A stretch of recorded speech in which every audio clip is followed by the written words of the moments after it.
Good day, ladies and gentlemen. This is Ed and Walkety with RedSwan. Today, we are happy to have on board two of our distinguished developers who are building the State and A Hotel, which you see behind me. This is a core hotel high-rise development in the downtown San Diego marketplace called Little Italy.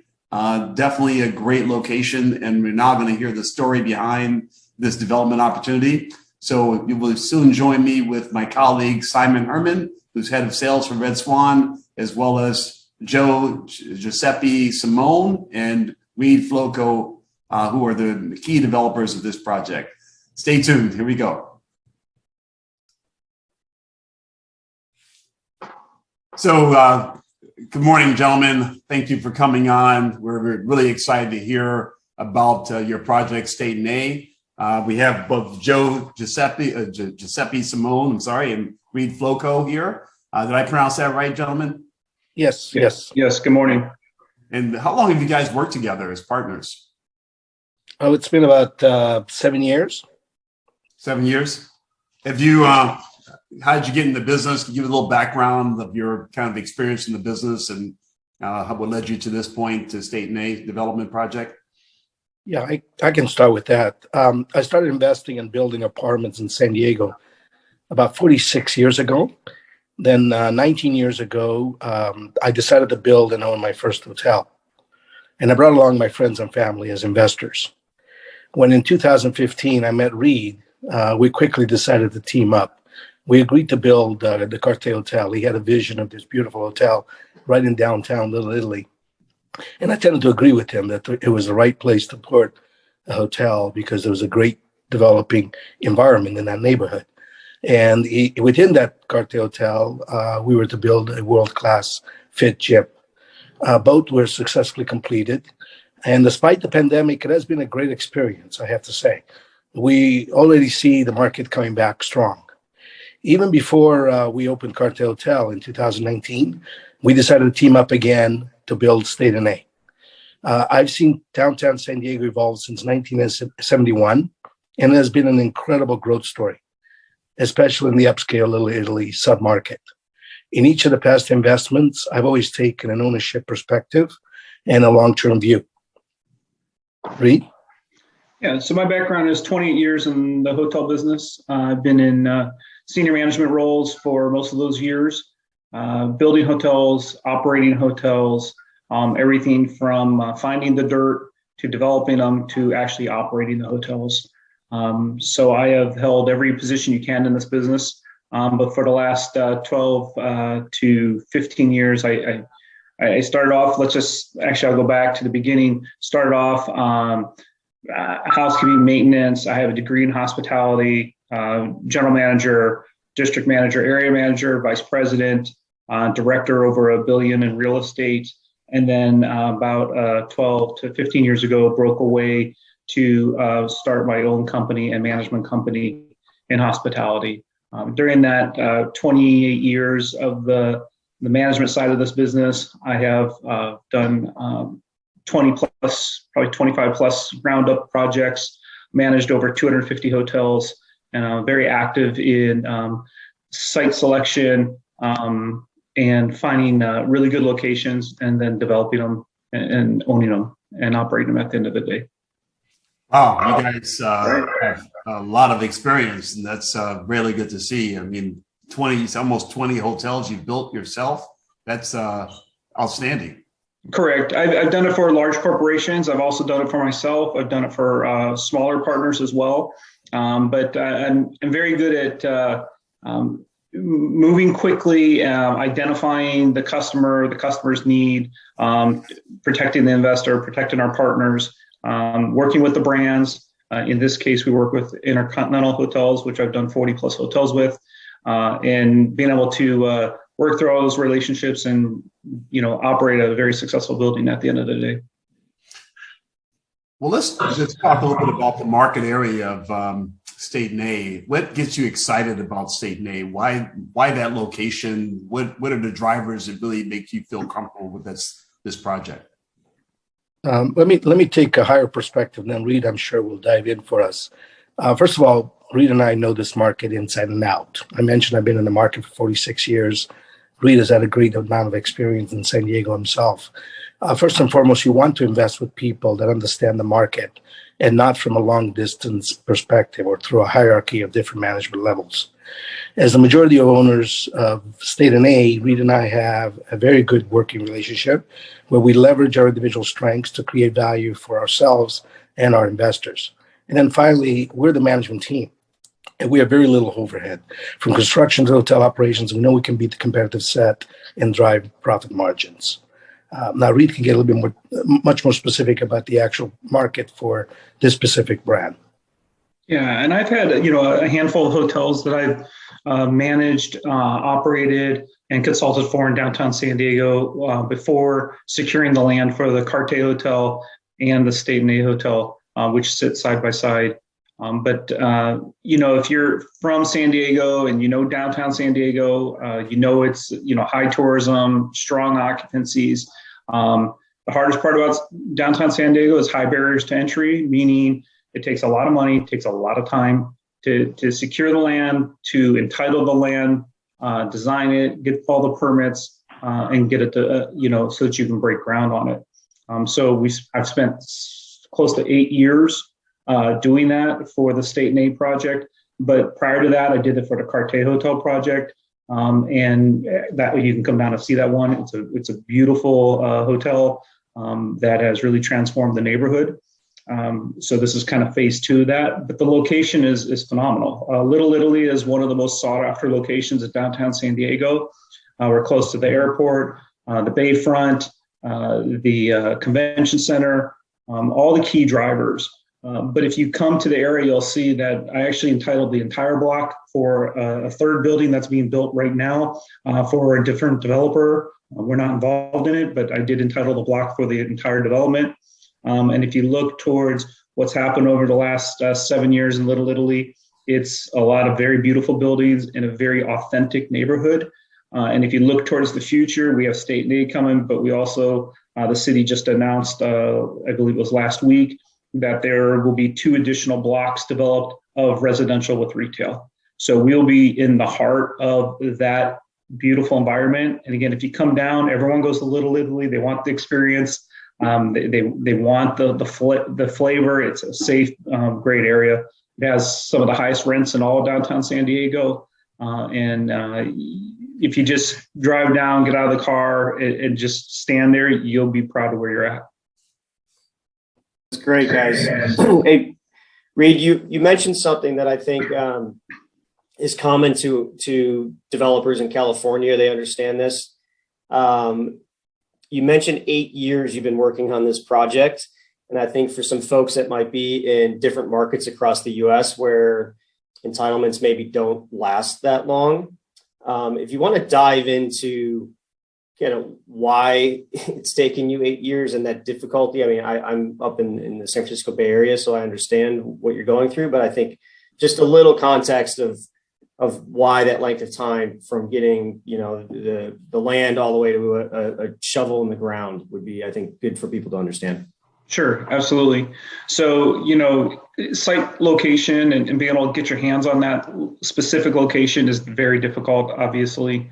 I was fortunate enough to be consulting for a group who owned the land at the time. I was able to work out an agreement to purchase the land back in 2008. That's really when it all started as far as 2008, 2009, 2010. I was consulting for them and eventually ended up purchasing with partners and Joe the land and being able to then take it through and figuring out what is the most effective and what's going to yield the best experience from a financial, but also from a pure operations point of view, a customer interaction point of view. Recognizing Little Italy and recognizing this site, it was a very tough site in these areas to get developed because the city wanted kind of a lower density. There was what they call an employment overlay, which means that it could only, be projects that actually brought jobs to the area. So there are a lot of criteria that you have to go through before you ever secure the land.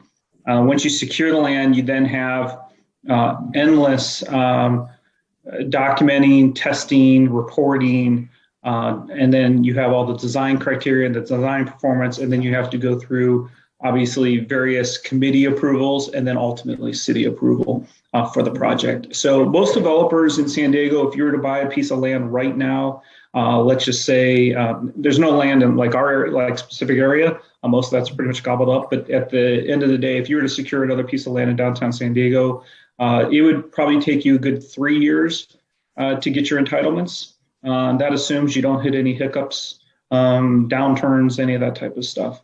Then after that, you then have to go through and further design the building and start doing testing, inspections, everything for underground work to submit for those permits, which we have done already, obviously. But that, again, takes usually a year to 2 years to complete. So the environmental regulations that are in place are substantial.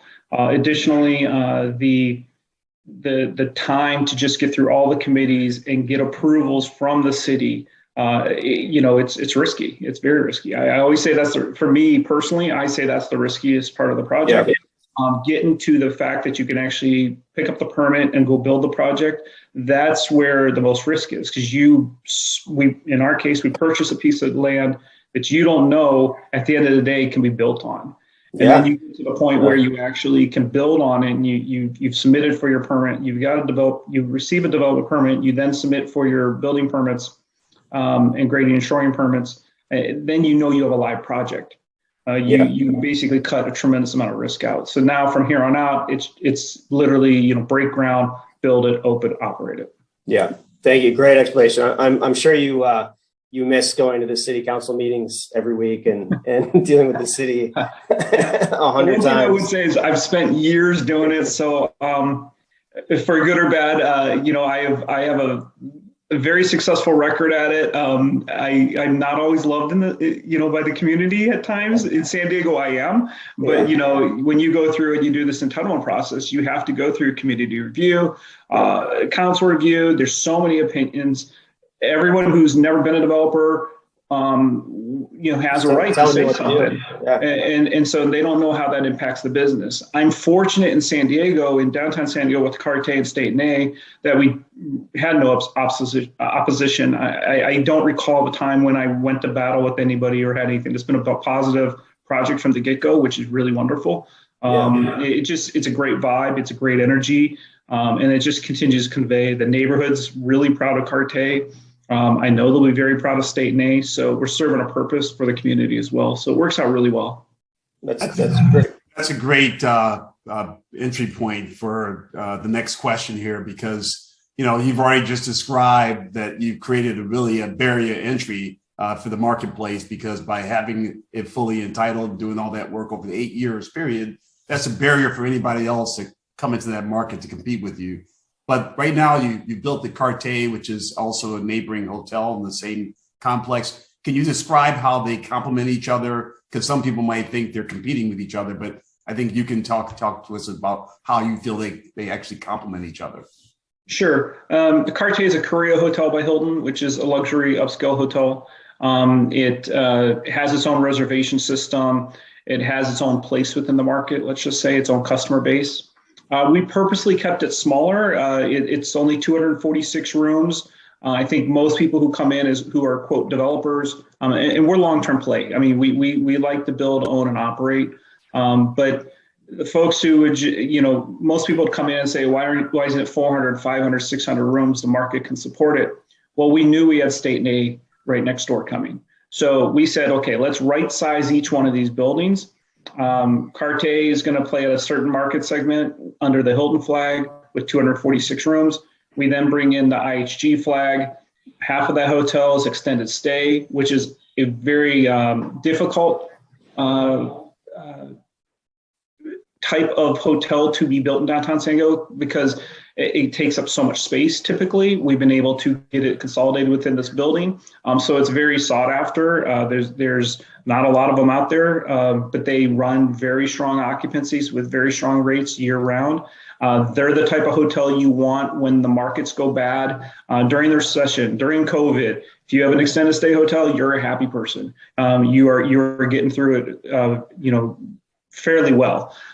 So half the hotel on State and A is extended stay. The other 140 rooms, roughly 150 rooms, roughly, is another upscale boutique hotel, which is kind of it runs very similar to Curio, but it's under the IHG flag. But you'll find the demographics are just slightly younger. So you have Curio's typically 45 and older as far as age demographics, where the Even's going to be more 32 to 60 range. It fits a whole nother demographic. The IHG flag is, there's not enough IHG product in downtown San Diego. If you actually come into downtown San Diego or search, you're going to find a tremendous amount of Marriott, Starwood, which is under Marriott now, and Hilton. There's not enough IHG, so IHG needs more rooms. We have a dedicated reservation system for this hotel to go after that extended stay customer, but also that upscale customer. So it's going to be a win for the block. Reed, real quick, just for folks that may not understand what IHG is, if you want to just explain some of those brands under the IHG kind of umbrella, just real quick, that'd be great. Intercontinental Hotels Group. Most people know about Intercontinental Hotels, upscale, very luxury hotels, but they run the gamut through Staybridge Suites, which is extended stay. They have the Holiday Inn Express flags, the Holiday Inn flags, the Crown Plazas, and through that, a whole bunch of other smaller brands as well. But they're, one of the top three, reservation systems in the world. So they're a very strong brand. They're very well known internationally. We do have a tremendous amount of international travel. Pre-COVID, we had somewhere close to 27% of the rooms in downtown San Diego were from international travel. COVID hit, obviously that stopped, but as you see right now, it's all coming back online. It's been coming back online. And just to touch kind of where the market is, not to blend it too much, but, Cartier next door, has had 2 months of 86% occupancy. It's, prior to that, it was still close to 80% occupancy. So you're talking about a strong market. Does that compare well to the rest of California and in the U.S.? Yeah, typically you'll find San Diego will fall into a slowdown first and then typically comes out first. If you look at like the top 5 markets in the United States, we're still following that trend. So if you look at convention business coming back online and the amount of government travel we have within the market provides kind of a baseline to San Diego that most cities don't have. So there's, and then you throw on tourism, which obviously everyone wants to come to San Diego. It's just it's one of those places that if you say, hey, we live in San Diego, everyone always responds very positively, obviously. So there's just a lot to do. So we continue to anticipate things even getting better, but I'm very happy that, obviously next door with the existing hotel, we're already there. All right. And I think for you guys are obviously the sticks and bricks guys, and we started working with you guys a while back, but tell us why you are excited to go into the future of real estate, which is security tokens, and why you guys are choosing to do that and what you're excited about. Yeah, I can take that. Early on, I saw what RedSwan was doing and what Ed and Simon and your team has been working on. And we believe it is the future of commercial real estate, bringing these huge opportunities to so many more people so that they can participate unlike ever before. Commercial real estate, especially hotel this magnitude, was always viewed as something people at the highest income levels could afford. And individuals with $10,000, $50,000, $100,000 couldn't even get in. What you're doing is you're opening up the market. And tools like blockchain and tokens are the future to track, transact, diversify, and most importantly, grow investments. So I think this is an excellent opportunity for us to bring a great product to market along with other investors that are excited about the opportunity. Just one more note on that barrier to entry, not only because of the process that you have to go through, but also the city of San Diego and the way it's located by the sea, between the mountains, limited on the north side and the south side. that confinement of the center of San Diego is what, and the limited opportunities to develop things downtown is what leads us as a market to have very high occupancy when it's compared to other parts of the country. Typically, a year in San Diego, you'll see over 80% occupancy in most years, with the exception of some year where we experience with a recession or something like that. But as a whole, the city of San Diego has a much higher occupancy, and this is an excellent opportunity for individuals at any level of the investment spectrum to get involved in an exciting project. I totally agree with you, Joe, that you picked a very, very exciting location that I believe this project should be a cash cow in the future just because, it's location. Yeah. But touching on the blockchain side of this and your interest in tokenizing the asset, I want to also to announce to all of our members that you've also created an NFT for this asset, which is one of the first hotel hospitality NFTs to be issued for premium project in a central business district. So tell us about your thoughts on the VIP kind of NFT membership basis that you're thinking about for people who buy into your shares and also have an NFT. What is your vision for that kind of membership group? So Reed and I want all of our investors to feel like they're coming home to their hotel. And so this has been a great benefit for my friends and family. People that have invested with me are very close to me and my heart. And in the past, they've really enjoyed the opportunity to go into a hotel that we own and act essentially as the owner and get special treatment. All RedSwan investors are going to receive this NFT as proof of their investment. The investor, even with a $10,000 minimum investment, will enjoy certain perks, like anytime they come in, they'll get a 10% discount on food and beverage. Every year, they get 25% off a one-night stay. Parking, 25% off valet parking during any of their stays, whether it's beyond discount or normal price. And then we will have VIP events. Certainly, there's going to be a grand opening event to which all investors will be invited. And we will also have some special VIP events that we will design as we move forward. Of course, these perks that I mentioned and the percentage discounts, they do improve based on the amount of funding coming from each investor. But each and every one of our investors will have an NFT and will get special treatment as a VIP. That's wonderful. I think that you're definitely ahead of the curve doing this. I think it's going to pay off, handsomely for you guys, because this is the wave of the future. This is what people are looking for. You're building a product that's attractive to a younger generation. And I think that they're also focused on these types of perks as they're making investment decisions. So, Simon, any other questions that you think we need to bring out to the audience? I think we've covered a lot of the questions that came from our members. Any other questions you think we should ask Joe and Reed before they take off? No, I think I appreciate you guys' time and the knowledge you've shared, and love hearing about your experience and the property in particular. I think it's a great asset, and we're excited to be working on it. Thank you to both of you. Thank you. We're excited about it. Thank you. Your project is on live sales right now, so investors are popping in and looking at your asset. We're looking at the database fill up, so we're looking really forward to finalizing this project for you and looking towards the next one. So thank you for your optimism with RedSwan. We really appreciate it. Thank you. Thank you. All right. Take care. Thanks, guys. Bye-bye.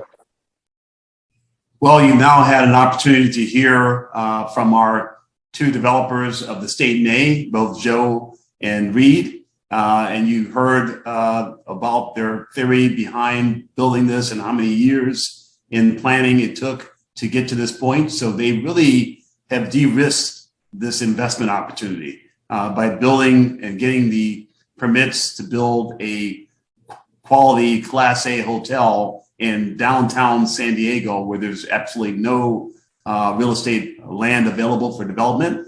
They've created a barrier of entry to the marketplace in a very exciting market where thousands of retail visitors and tourists come on an annual basis. So this is definitely going to be a cash cow opportunity for development, just because it's going to be hard to replace this kind of asset in that downtown market. And they mentioned that new developments are coming in. 3 new residential developments will also be breaking ground in the same area. So they really have a very strong hold on the market for hospitality, as well as seeing a dramatic increase in the foot traffic coming from that location, which just adds to the dynamic capability of this opportunity. So look forward to you guys joining in. This is a $10,000 investment opportunity. Along with that investment, you do get a complimentary NFT of this asset, which comes with VIP privileges. So, hey, don't waste any more time. You've been looking for an opportunity. This is a ground floor, Class A, core, pristine, collateralized opportunity that you can now buy and have ownership in. You've been asking for it. Here it is. I look forward to seeing you all at the closing. Thank you very much and have a good day.